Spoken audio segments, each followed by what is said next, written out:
parliez tout à l'heure des dettes. Vous avez attiré mon attention sur une question, sur quelque chose dont vous avez hérité. Donc, vous avez hérité de l'ANAT, qui est l'ancienne ANSEJ. On sait qu'une enquête est en cours et que l'enquête a révélé l'existence de plus de 12 000 entreprises fictives sur un total de 22 687 PME et seulement 8 464 sociétés qui sont en activité. Où en est ce projet l'ANAT qui n'a pas encore revu le jour, on va dire ça comme ça? Alors, je pense que j'ai suffisamment parlé du passé. Ce dispositif témoigne un peu de la vision qui était prédominante dans le passé, qui était, pour dire les choses clairement, des dispositifs de distribution de la rente. Donc, c'est des dispositifs qui n'avaient pas d'objectif de performance clair et qui n'étaient pas dans des logiques de création d'entreprise, mais qui étaient beaucoup plus dans des logiques d'absorption de chômage.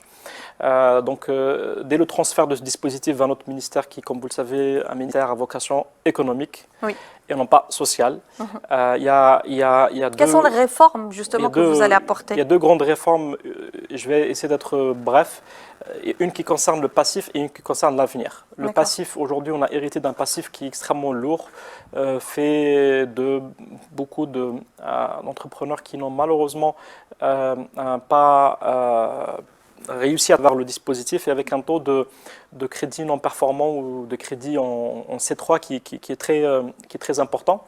Donc aujourd'hui, il y a une opération qui est en cours, que nous avons entamée avec le ministère des Finances, qui consiste au transfert de ces créances contentieuses des banques publiques vers le Trésor. Donc c'est une opération de titrisation des créances qui va permettre à ces banques publiques de se dégager de ce fardeau qui est représenté par un taux extrêmement élevé de crédit non performant. Ce qui va permettre également aux promoteurs de pouvoir bénéficier d'un rééchelonnement de leur dette sur 15 ans. Donc c'est une mesure, c'est une deuxième chance qu'ils auraient offerte justement pour pouvoir rembourser leur crédit, puisqu'on considère que aujourd'hui cet échec doit être géré de la meilleure manière possible. Est-ce qu'une suppression de la dette est envisageable? Elle n'est pas envisageable, elle n'est pas envisageable et ce n'est pas un sujet qui est économiquement viable. Oui. Aujourd'hui, il faut que ces dettes soient traitées de la manière la plus réaliste, la plus logique possible. Donc un rééchelonnement de la dette sur 15 ans est pour moi quelque chose d'extrêmement réaliste et envisageable. D'ailleurs, ça se fera dans quelques jours. Donc on a l'opération de décompte des crédits qui sont classés en C3 qui se terminera le 15 janvier.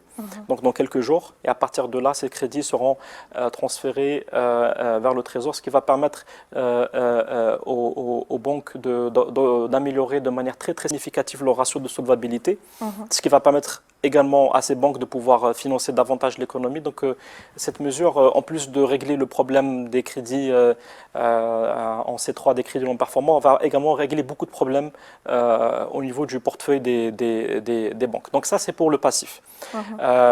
Pour l'avenir, le dispositif, aujourd'hui, ce dispositif doit bien sûr s'intégrer dans une vision économique nouvelle et une vision économique où, comme je l'ai dit, nous ne voulons pas être sur du quantitatif, mais beaucoup plus sur du qualitatif.